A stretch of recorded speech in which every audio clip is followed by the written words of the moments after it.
I'm Superintendent David Brown, Chicago Police Department. I'm here with Bob Boik, Robert Boik, as his mother calls him.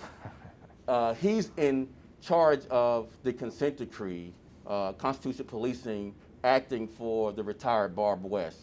Bob, talk about overall all the components of reform, kind of what it means for the layman in the public. And I know we are going to talk about training and community policing, but just kind of the overarching, what is reform?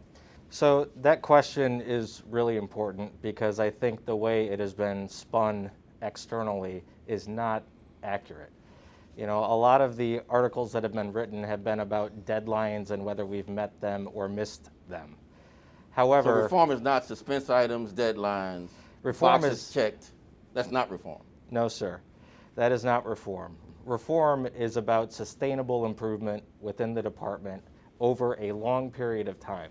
Cultural change. Cultural change. It doesn't mean that reform is going to take a long time. We've been engaged in the reform effort for many years now, and we're very much engaged today, but it's going to take a lot of effort on our part, on the part of our organization, to achieve that cultural change that you mentioned. It's something that keeps going and going. Now, that doesn't mean we're not going to meet the deadlines in the consent decree at some point, but what it does mean is once we've done that, we're not going to stop. We're going to keep going.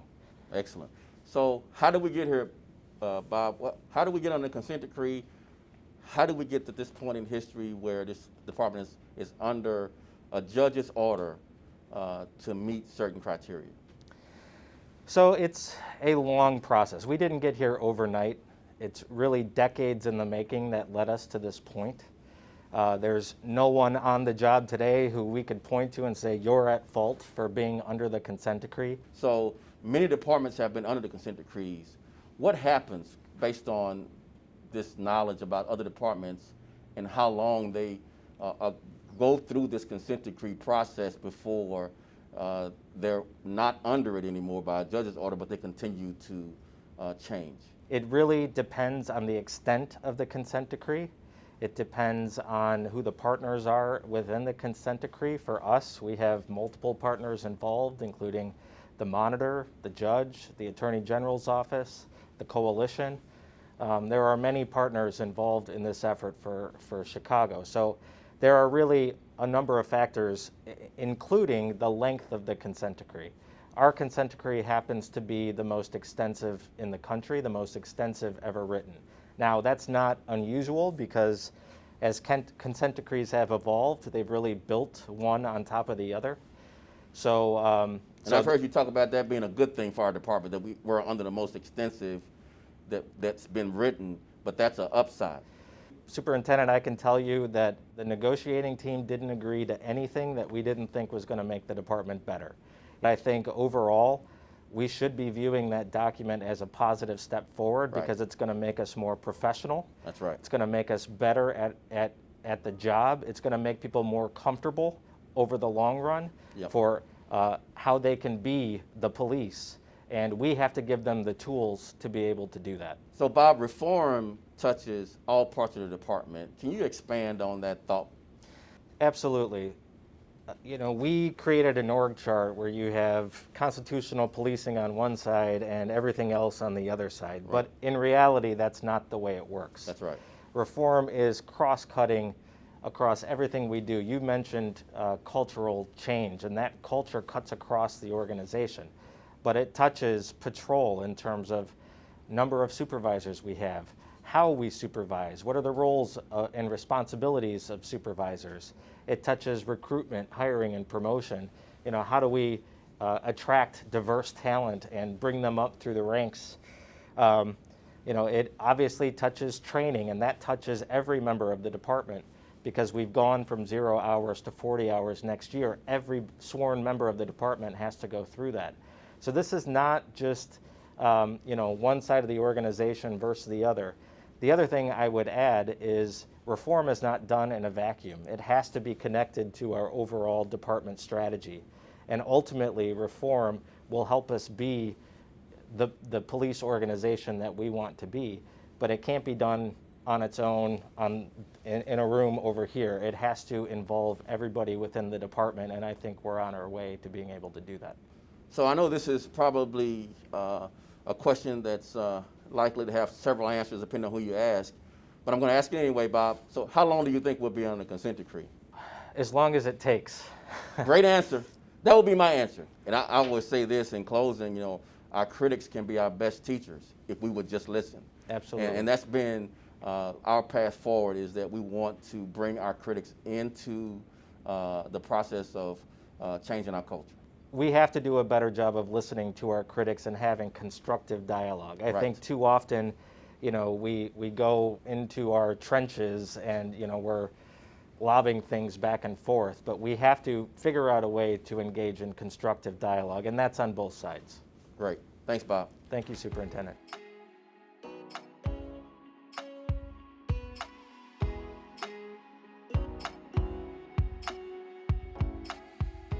We're here with Deputy Chief Dan Gotzel with the Training and Support Division. We're here to discuss reform, but we're here specifically to discuss the importance of training as it relates to reform.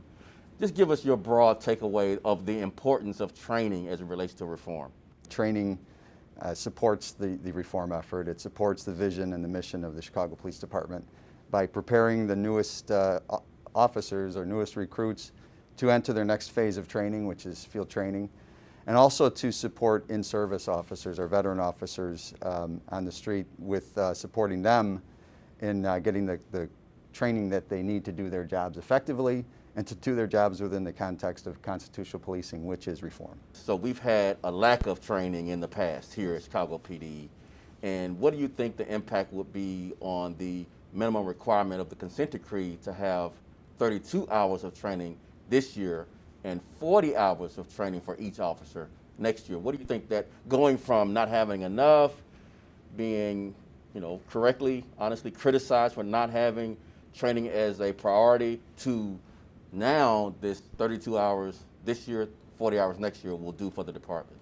As you've pointed out, in the past we did not have nearly that load of training hours for in-service, and we also didn't have a set sort of training offerings that we give like we do now. So it's not training to do 32 hours, it's not training to do 40 hours, it's the right training at the right time. So when we look at the in-service training for in-service officers, we're looking at supporting the whole officer. So we do everything from use of force training, custodial escort, procedural justice, force mitigation, de-escalation techniques, and we're giving more and more focus now to officer wellness. I notice you're repping your mask with my block, my hood, my city.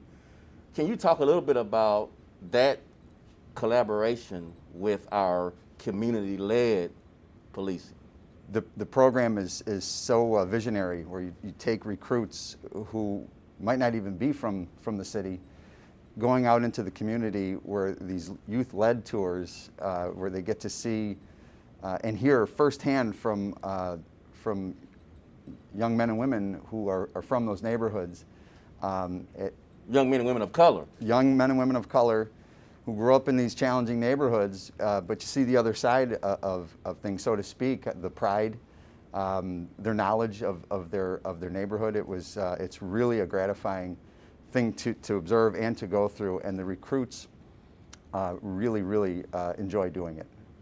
You know, people who have criticized, and likely rightly so, given the history of training, I don't know if they really understand the challenges in a COVID-19 environment.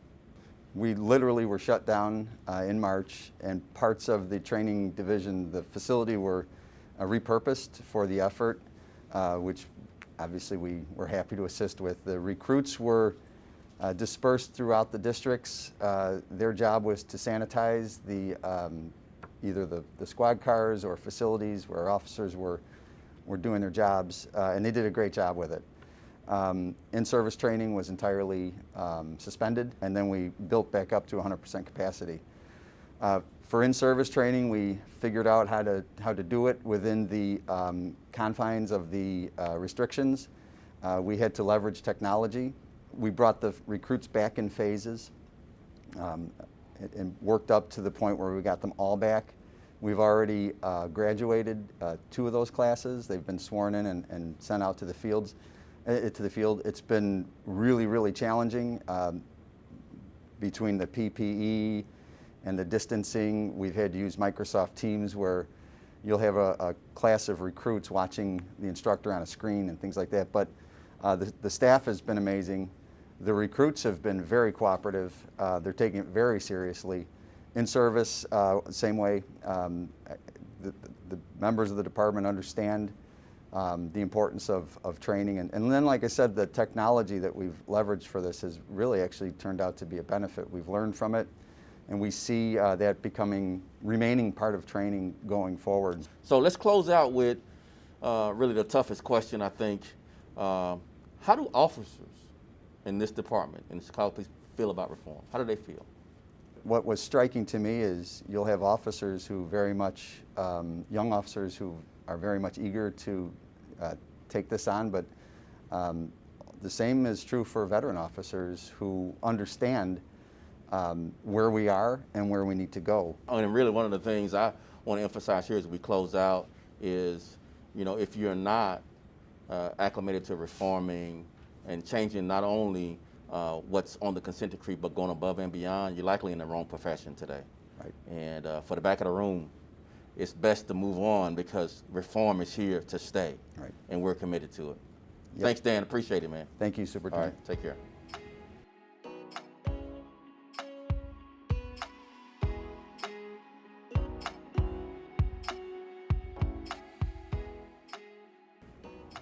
I'm Superintendent David Brown, and I'm here with Angel Novalez, the commander of the Community Policing Unit. Let's talk about community engagement. What is community engagement, and how does it drive the policy development of the Chicago Police Department? Well, we moved to community engagements because for a long time we would host events. What we mean by hosting an event is that we were just there and there was really nothing going on between the members of the community and us. There was no real conversation.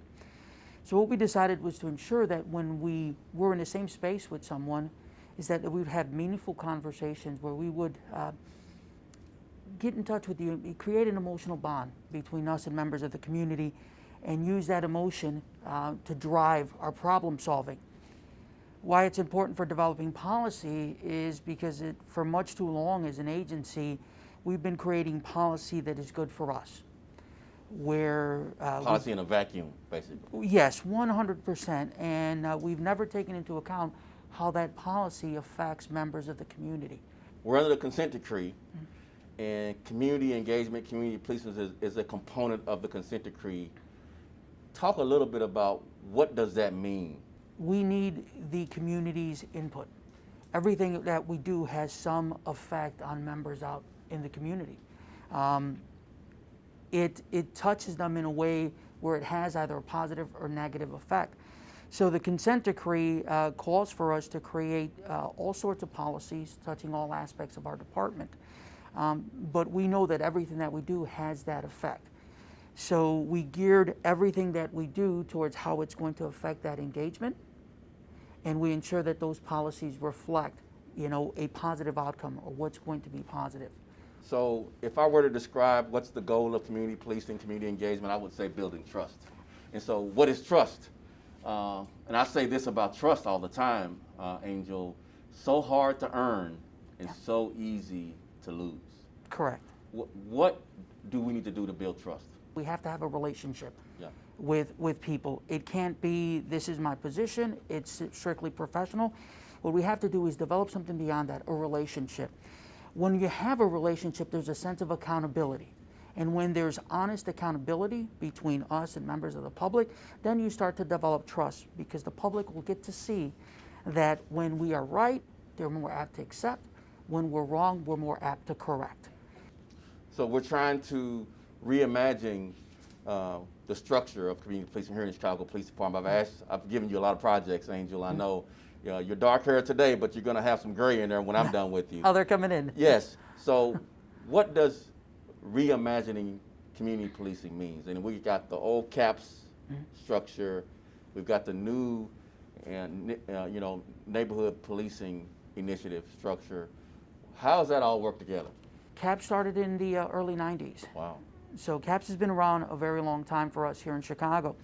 One of the things that when we find something that works, we use it, but we fail to innovate. Yeah. So in reimagining community policing and introducing the MPI, what we're doing is taking a lot of the fundamentals found in the CAPS model and taking it to a different level.